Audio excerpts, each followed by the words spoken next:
여러분 안녕하십니까. 어제 저녁에 문재인 대통령이 고별 회견을 했지요.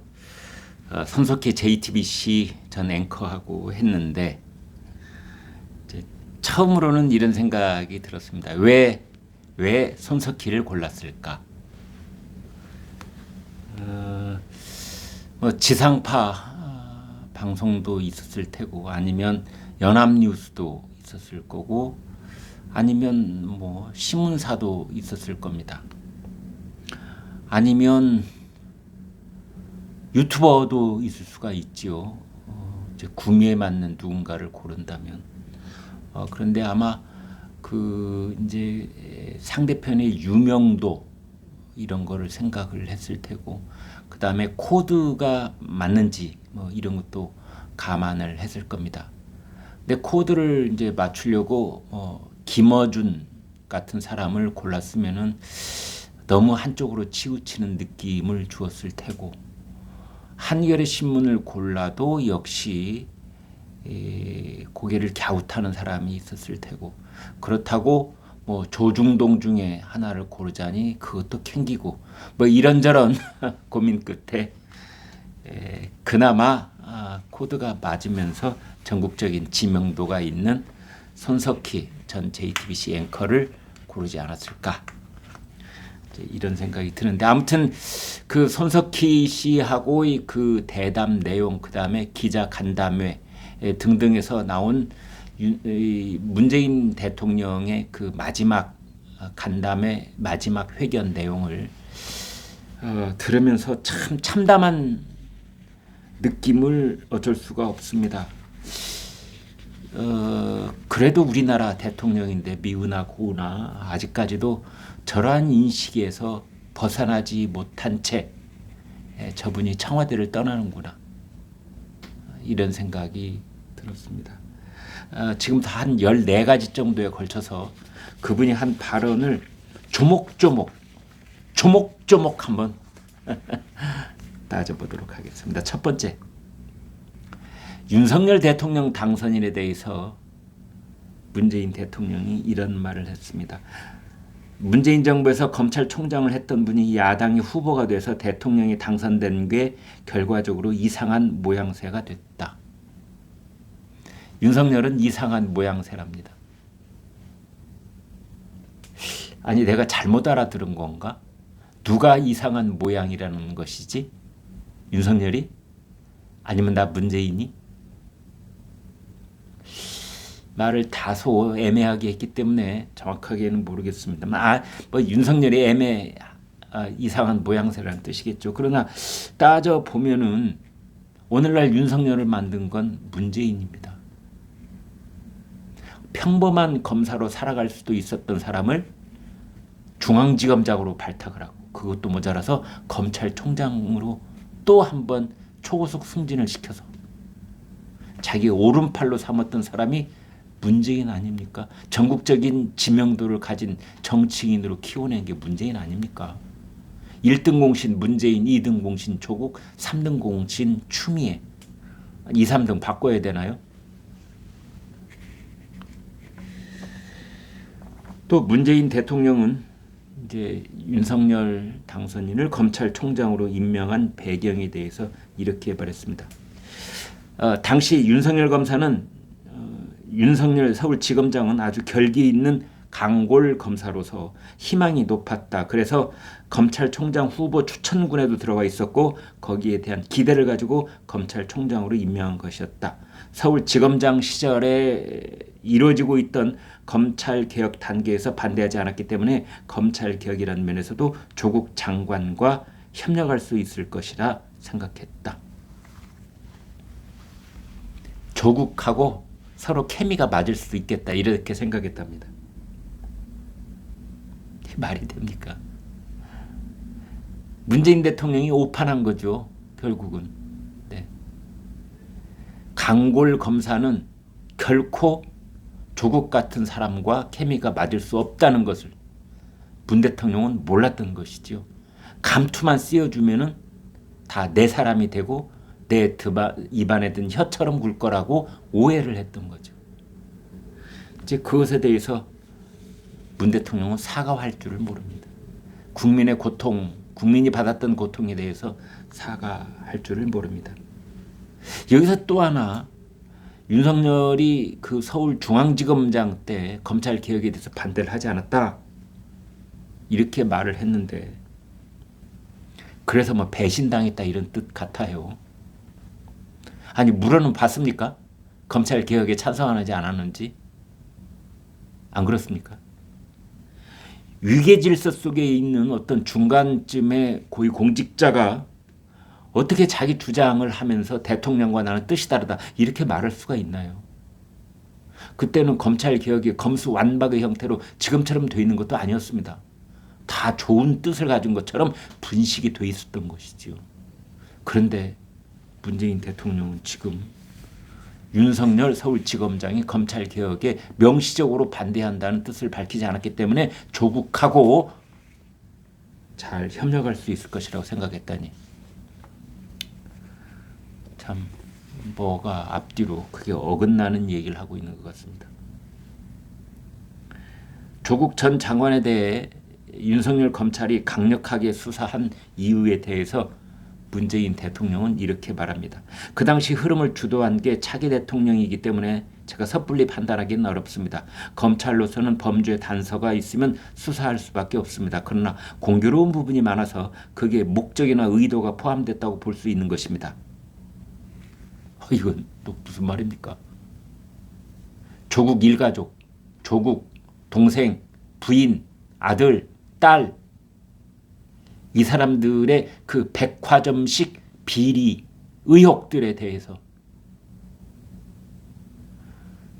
윤석열 검찰이 수사한 것이 공교로웠다? 공교롭다는 게 무슨 뜻이에요? 우연인가? 아닌가?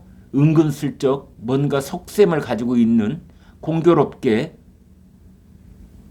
조국이 아니고 다른 보통 사람이었어도 윤석열이 저렇게 수사했을까 싶을 만큼 목적을 가지고 의도를 가지고 했다. 뭐 이렇게 지금 문재인 대통령이 조국을 두둔하고 윤석열을 비난하고 있는 겁니다. 공교롭다, 의도적이다 이 말은 결국은 공정하지 못했다, 탈탈 털었다, 과잉 수사를 했다, 이런 뜻입니다. 네 번째, 윤석열 당선인이 검찰총장이 됐을 때 문재인 대통령이 살아있는 권력도 수사하라 이제 이렇게 얘기를 했는데, 그게 진심이었냐 이렇게 물어봤습니다. 살아있는 권력이라는 것은 대통령 자신을 말하는 건데 살아있는 권력도 수사하라, 이게 진심이었냐? 문재인 대통령이 이렇게 대답을 합니다. 실제로 그렇게 해야 한다. 역대 정부 가운데 우리 정부는 이른바 대통령 주변의 특수 관계자나 청와대 인사나 정부 인사 이런 사람들이 부정한 금품을 받고 정권을 농단한다든지 부당한 이권 특혜를 준다든지 이런 일이 전혀 없었지 않았느냐? 아직 재판 중이지만 그것도 직권남용 수준일 뿐이다. 돈 받은 거 없다고요? 대통령 주변에 특수관계자, 특수관계자라는 건 가족들을 말합니다. 친척이나. 이권 개입도 없고 특허 준 거 없다고요? 그렇게 당당하시면 청와대 특활비, 김정숙 여사 옷값 왜 공개 안 하죠? 아주 그냥 당당히 죽겠네요. 역대 정권 중에서 문재인 정권이 가장 깨끗하다고 말하고 있는 거 아닙니까? 1원 한 푼 받은 거 없고 1원 한 푼 이권 개입한 거 없고 뭐 부당한 특혜 받은 거 없다. 아니 그렇다면은 부인 되시는 김정숙 여사님 옷값 공개부터 하세요. 그러면 제가 믿어줄게요. 옵티머스 펀드 사건, 라임 펀드 사건, 이상직 이스타항공, 이 사람이 태국에 세운 유령 회사, 그곳에서 사라진 66억, 그것이 딸 문다혜와 사위에게 어떻게 관련이 맺어져 있는지, 그리고 대장동 게이트의 연루자들, 여기 대해서 왜 말하지 않습니까? 문재인 대통령님. 그리고 마지막 부분에 직권 남용했다는 수준이다. 지금 우리한테 걸려있는 것이 재판받고 있는데 그중에 뭐 직권남용 수준이다. 별거 아닌 것처럼 얘기를 했어요. 직권남용. 문재인 대통령님. 직권남용 때문에 이명박 박근혜 전 대통령은 수십 년씩 선고를 받은 겁니다. 고위공직자가 저지를 수 있는 가장 악랄한 범죄 중에 하나가 직권남용인 겁니다. 그런데 뭐 직권남용 수준일 뿐이다.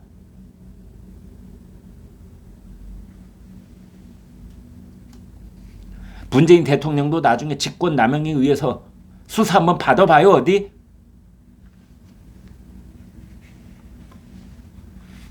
다섯 번째, 한동훈 법무부 장관 후보자가 더불어민주당이 주도하는 검수 완박을 반드시 막겠다고 한 것에 대해서 문재인 대통령이 이렇게 말했습니다. 표현 자체가 굉장히 위험하다. 편하게 국민을 들먹이면 안 된다. 국민을 얘기하려면 정말 많은 고민이 있어야 한다. 대한민국의 정의를 특정한 사람들이 독점할 수는 없다. 국민을 얘기하려면 정말 많은 고민을 해야 한다고요? 맞는 말이죠. 다른 사람은 그 말 할 수 있어도 문재인 대통령은 그 말할 자격 없습니다. 국민을 가장 많이 농락한 사람이 누굽니까? 아니, 이런 말을 이렇게 자화자찬격으로 한다는 것 자체가 저는 납득이 잘 되지 않습니다. 대한민국이 정의를 특정한 사람이 독점할 수 없다니요. 지금까지 정의를 독점한 듯이 그렇게 행동해온 집권 세력이 누구죠? 역대 정권 중에서 가장 정의를 독점한 것처럼 도덕적인 봉우리를 자기네들이 먼저 선점한 것처럼 그렇게 행동해온 집단이 누구죠? 우리는 옳다. 우리는 정의롭다. 그런 이분법적 진영 논리로 국민을 딱 두 갈래로 편가르기를 한 집단. 우리 편은 무조건 옳다. 그래서 내로남불. 문재인 정권 들어서 내로남불이라는 말이 외국의 시사용어 사전에 실릴 만큼 전 세계 사람들이 내로남불 무슨 말인지 다 알아듣는 그렇게 만든 사람이 누구죠? 강준만 전북대 교수가 내로남불 그 리스트를 한번 뽑으려다가 포기했다는 거 아닙니까? 너무나 많아서 문재인 정권이 하는 일은 하나도 예외 없이 전부 다 내로남불이더라. 근데 뭐가 어째요?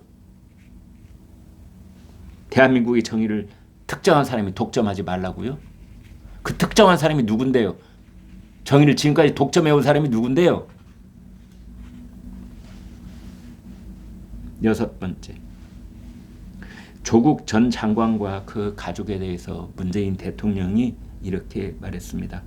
그 사람, 그 가족들이 겪었던 고통들은 마음이 아픕니다. 그분들이 잘못한 게 있어서 잘못에 대한 벌을 받는 것이 맞다 하더라도 결국은 우리 정부에서 민정수석이 되고 법무부 장관이 장관으로 발탁이 되고 하는 바람에 그런 상황이 된 것이라 그런 것에 대한 안타까움이 있을 수밖에 없습니다. 뭐요?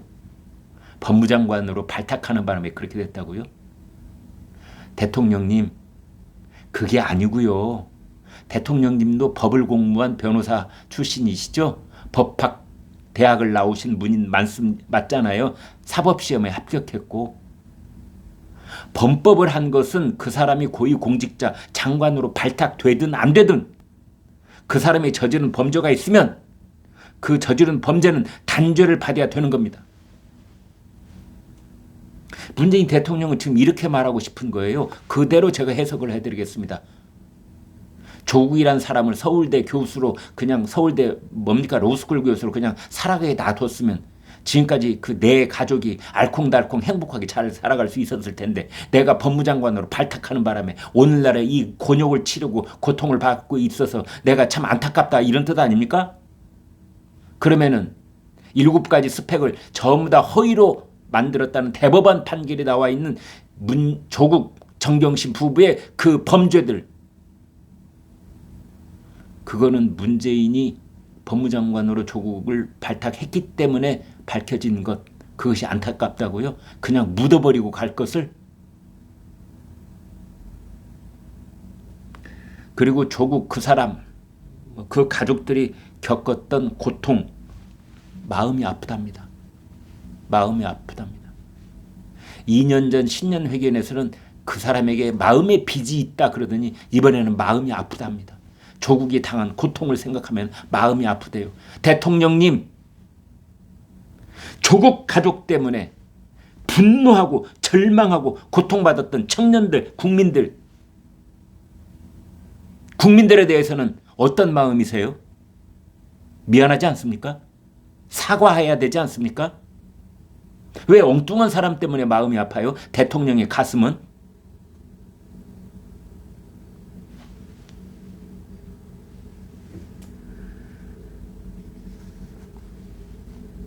이명박 전 대통령 그리고 조국 전 장관의 아내 정경심 씨 사면 가능성을 물었습니다. 손석희 전 앵커가 왜 여기다가 정경심을 끼워넣는지는 모르겠어요. 일부 그런 의견이 있었지만 문재인 대통령이 이렇게 말합니다. 국민들의 지지 또는 공감대가 판단 기준입니다. 지금은 원론적으로 답변 드릴 수밖에 없습니다. 사법 정의를 보완할 수 있을지 그분들에 대한 사면이 사법 정의에 부딪힐지에 대한 판단은 전적으로 국민들의 몫입니다. 특별 사면. 아니 이것이 대통령의 고유 권한이라 할 때는 언제고 이제는 국민 여론을 눈치 보겠다? 영원히 나는 없습니다. 국민들이 하라시는 대로 하지요. 국민들 뒤에 숨겠습니다. 나는 영원 없습니다. 설마 이런 뜻은 아니겠죠. 그러면서 은근슬쩍 정경심을 끼워넣는 한 자락 정경심을 깔아놓는 그 이유가 뭡니까?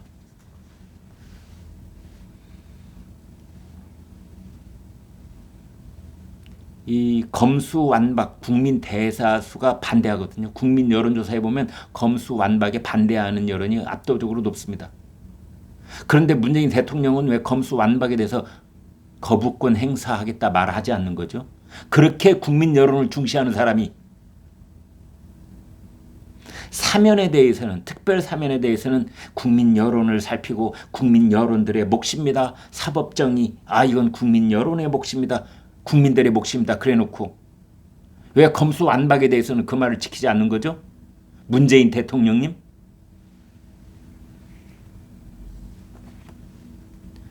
정권 재창출에 실패하는 것에 대해서 문재인 대통령은 이렇게 말했습니다. 우리 정부에 대한 평가가 작용했을 것입니다. 그 점은 인정하지만 억울한 점도 있습니다. 저는 한 번도 링 위에 올라가지 못했습니다. 입도 뻥끗 못했는데 마치 선거에 졌다 이렇게 말하는 건 문제가 있습니다. 이번 대선은 선거가 지나치게 비호감도 네거티브적 선거였습니다. 민주당 후보가 가진 강점인 정책 같은 우위점이 묻혀버린 결과가 됐습니다. 참 그 말을 듣다 보면은 바로 앞에 했던 문장하고 바로 그 뒤에 하는 문장이 이렇게 충돌을 합니다. 그런데 본인은 그것이 충돌하는 줄도 모르고 이 얘기를 합니다. 우리 정부에 대한 평가가 작용했다. 지난 3월 9일 날 치러진 대통령 선거는 우리 정부에 대한 평가다.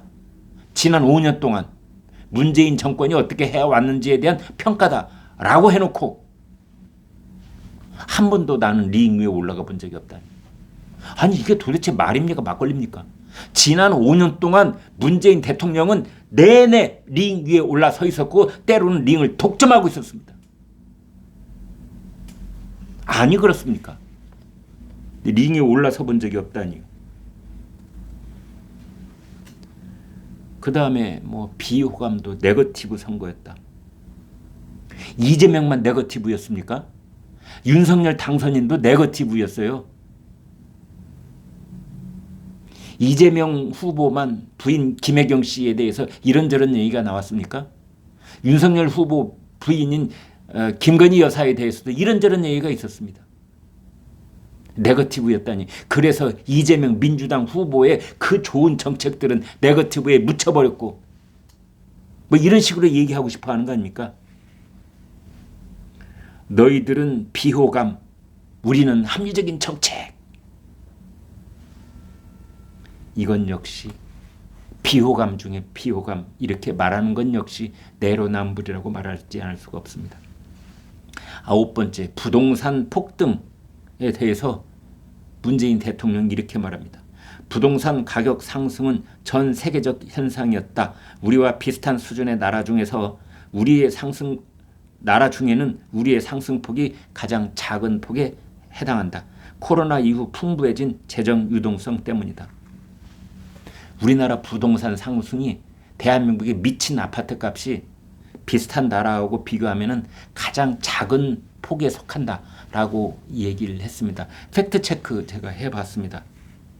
2021년 9월, 작년 9월입니다. 작년 가을까지 그 1년 동안 부동산 값 상승률, 대한민국 26.4%, 스웨덴 20.3%, 미국 18.7%, 네덜란드 18.4%, 캐나다 17.3%, 일본 8.9%, 프랑스 7.5%. 우리나라가 압도적으로 높습니다. 문재인 대통령은 도대체 어디 통계를 언제 어떻게 살펴본 거죠?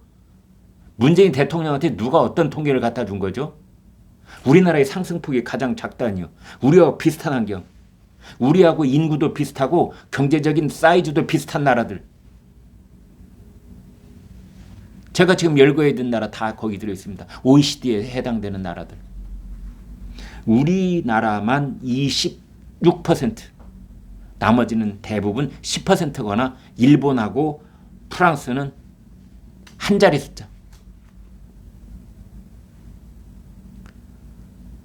10번째, 문재인 정권 들어서 국회 동의 없이 임명한 장관이 30명이 넘는다. 이렇게 지적을 했더니 문재인 대통령이 국회 동의 없이 임명한 사례가 많다는 게 특별히 문제라고 생각하지 않는다. 웃지요. 문제라고 생각하지 않는답니다. 참 어떻게 보면은 두껍다 이렇게 말할 수도 있고, 마이웨이가 저 정도다니. 국회 동의 없이 내각을 임명한 그 숫자가 다 나와 있습니다. 노무현 정부 때 셋, MB 정부 때 17, 박근혜 정부 때 10, 문재인 정권 때 34. 압도적인 더블 스코어 이상으로 1등입니다. 이건 어디 이제 빠져나갈 구멍이 없는 거예요. 박근혜 정부 때는 10명, 문재인 정권 때 34명. 이건 그 비난의 화살이 쏟아지니까 여기에 대해서는 특별한 문제라고 생각하지 않습니다. 참 문재인 대통령의 논법은 편리해요. 그죠? 네. 논리적으로 설명하기 힘든 공격을 받으면 그건 특별한 문제가 아닙니다. 그러고 넘어가는 겁니다. 11번째, 여야가 합의한 검수 완박 법안에 대해서 문재인 대통령은 이렇게 말합니다. 검찰의 정치화가 일단 문제입니다. 검찰이 덮고 기소하지 않으면 처벌할 길이 없습니다. 정치적으로 무소불위의 권력을 누리기 쉬운 검찰에 대한 민주주의적인 견제할 장치가 필요합니다. 이런 것도 참 그 어디 딴 나라에 가 있는 그 인식 구조다 이렇게 얘기할 수밖에 없습니다. 왜냐하면은 검찰의 중립성, 검찰의 독립성, 이것은 법과 제도가 미비해서 그런 게 아닙니다. 정권이 검찰 인사권을 손아귀에 틀어주고 자기 입맛에 맞도록 사냥개로 훈련시키기 때문에 그렇게 되는 겁니다. 추미애, 박범계 이런 사람들이 검찰을 사냥개로 만들려는 보복 인사, 학살 인사를 거듭해 오기 때문에 정권의 머리를 숙이는, 무릎을 꿇는, 엎드리는 그런 정치권 검사들이 득세를 하는 그런 상황이 되는 겁니다.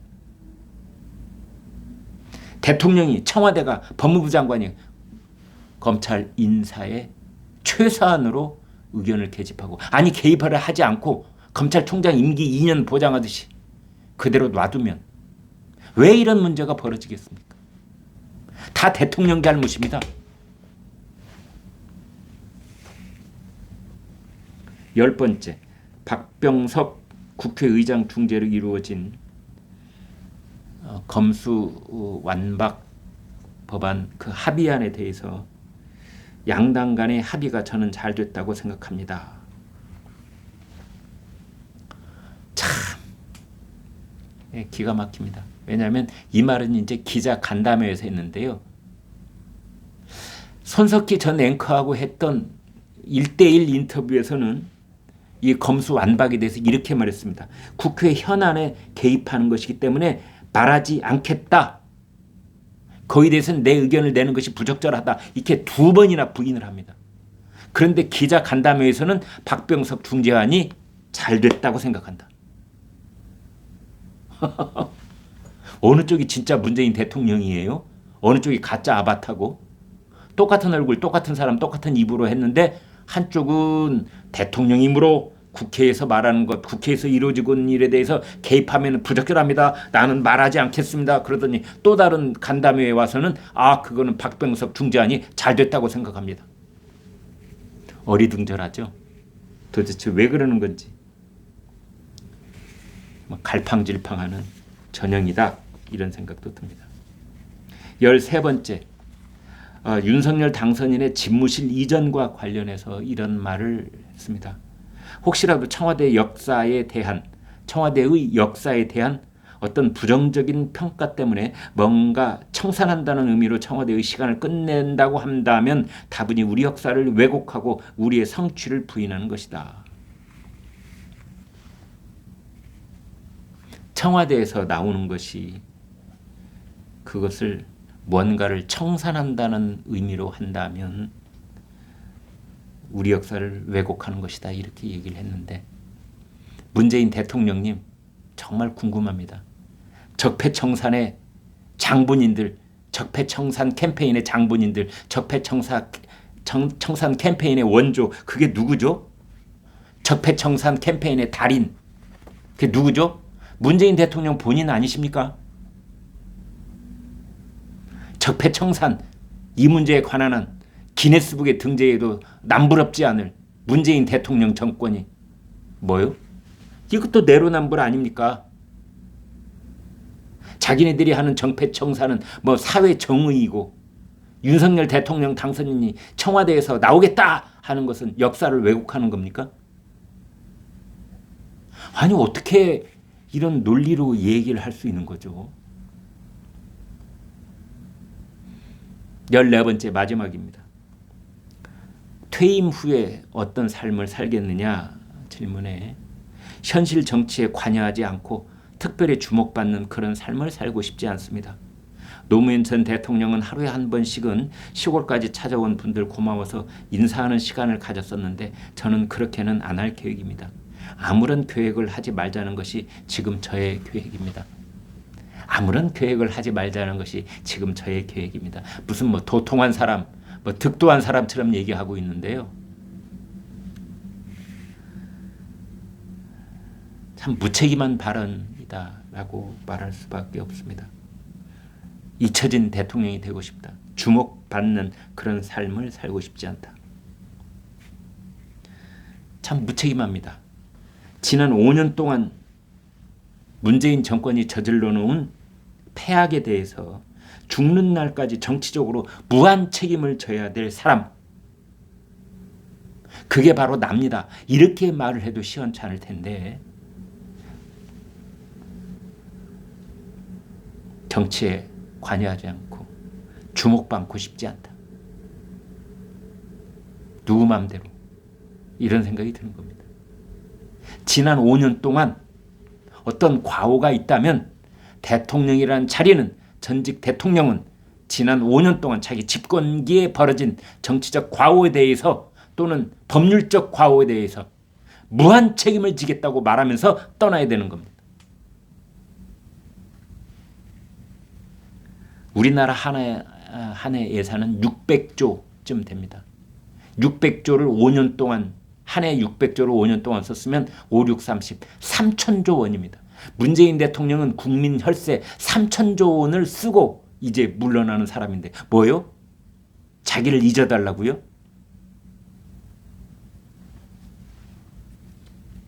오늘의 결론은 문재인 대통령은 국민을 잊으려 할지 몰라도 국민들은 결코 그를 잊을 수 없습니다. 네, 구독, 좋아요 부탁드리겠습니다. 고맙습니다.